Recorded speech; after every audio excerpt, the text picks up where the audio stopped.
Hi, boys and girls. Holes. We're on page 198, chapter 44.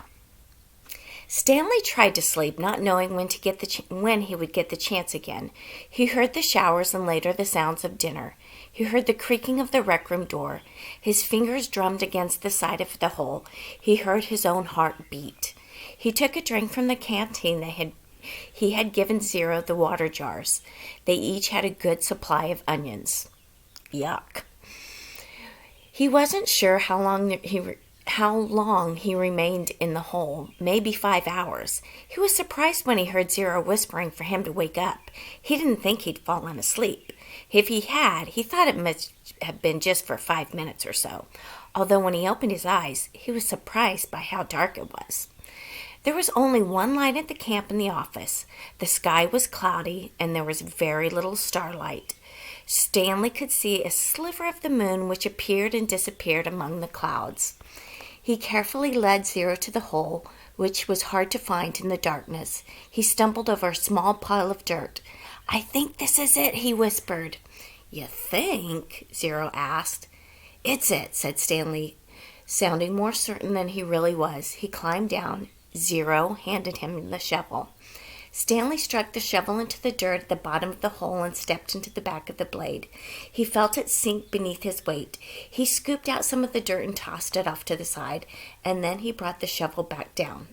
Zero watched for a while. "I'm going to try to refill the water jars," he said. Stanley took a deep breath and exhaled. "Be careful," he said. Then he continued digging. It was so dark he couldn't see the end of the shovel. For all he knew, he was digging up some gold and diamonds instead of dirt. He thought each shovelful close to his face to try to see if there was anything there before dumping it out in the hole.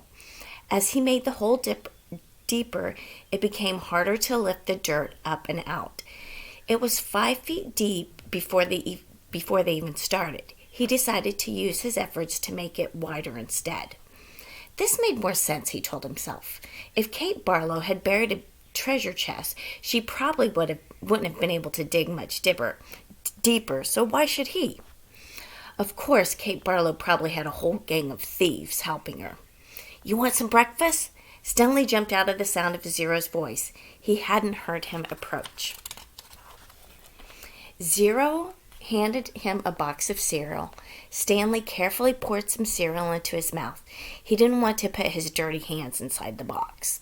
He nearly gagged at the ultra-sweet taste. They were sugar-frosted flakes, and after eating nothing but onions for more than a week, he had trouble adjusting to the flavor. He washed them down with a swig of water. Zero took over the digging. Stanley sifted his fingers through the fresh piles of dirt in case he had missed anything. He wished he had a flashlight. A diamond no bigger than a pebble would be worth thousands of dollars. Yet there was no way he'd be able to see it. They finished the water that Zero had gotten from the spigot on the showers. Stanley said he'd go fill the jars again, but Zero insisted that he do it instead. "No offense, but you make too much noise when you're on a walk. You're too big." Stanley returned to the hole. As the hole grew wider, parts of the surface kept caving in. They were running out of room. To make it much wider, they would have to first move some of the surrounding dirt pile out of the way. He wondered how much time it would be before the camp would wake up. "How's it going?" Zero asked when he returned with the water. Stanley shrugged one shoulder. He brought the shovel down to the side of the hole, shaving off a slice of the dirt wall. As he did, he felt the shovel bounce off something hard. "What was that?" Zero asked. Stanley didn't know. He moved his shovel up and down the side of the hole, and as the dirt chipped and flaked away, the hard object became more pronounced. It was sticking out of the side of the hole about 1.5 feet from the bottom. He felt it with his hands. "What is it?" Zero asked. He could just feel the corner of it. Maybe it was still buried. It was the cool, smooth texture of metal. "I think I might have found the treasure chest," he said. His voice was filled with more than astonishment and excitement. "Really?" asked Zero. "I think so," Stanley said. The hole was wide enough for him to hold the shovel lengthwise and dig sideways into the wall. He knew he had to dig very carefully. He didn't want the side of the hole to collapse, along with huge piles of dirt directly above it. He scraped at the dirt wall until he exposed one entire side of the box-like object. He ran his fingers over it. It felt to be about 8 inches tall and about 2 feet wide. He had no way of knowing how far the earth was extended. He tried pulling it out, but it would not budge. He was afraid that the only way to get it out was to start back up the surface and dig down. They didn't have time for that.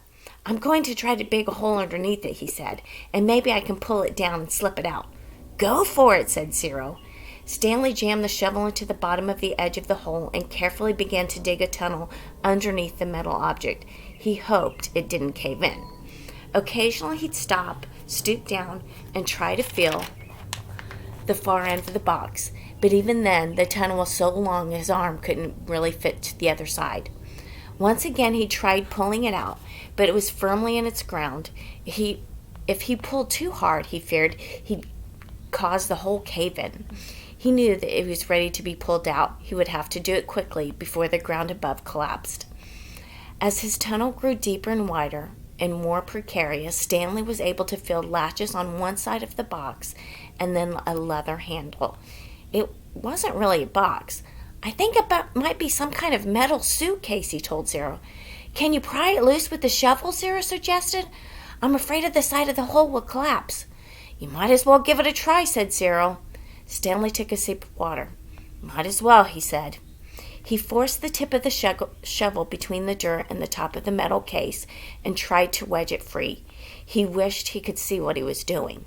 He worked at the end of the shovel back and forth, up and down, until he felt the suitcase fall free, and then he felt the dirt come piling down on top of it. But it wasn't a huge cave-in. As he knelt down in the hole, he could tell that it was a small portion of the earth had collapsed. He dug with his hands until he found the leather handle, and then he pulled the suitcase up and out of the dirt. "I got it!" he exclaimed. It was heavy, and he handed it to Zero. "You did it," Zero said, taking it from him. "We did it," said Stanley. He gathered his remaining strength and tried to pull himself up out of the hole. Suddenly, a bright light was shining on him. "Thank you," said the warden. "You boys have been a great help." Wow.